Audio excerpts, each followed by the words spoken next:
ظهر يا باشا فيديو كده بقاله كام يوم عن القدماء المصريين وازاي بنوا الاهرامات وان ازاي كانوا بيشيلوا الحجره والكلام دوت.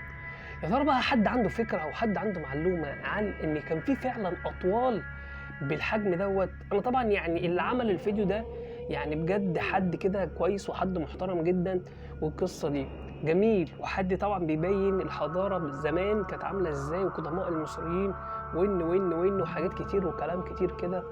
جميل قوي، تمام، حلو قوي. انا بقى عايز اعرف هنا جدي بقى كان فين في اني واحد من اللي هنا دول؟ يعني هو كان ماشي مع الجنب الفيل ولا كان بيشيل الطوب دوت والحجاره دي؟ يا ترى هو اني واحد فيهم؟ كلام جميل. وفعلا الناس كانت طويله كده زمان ولا هو اي هبد وخلاص واحنا بنتفرج؟ بس الفيديو عظمه وعجبني، انا واحد من الناس عظمه بجد. حاسب هيقع على دماغك.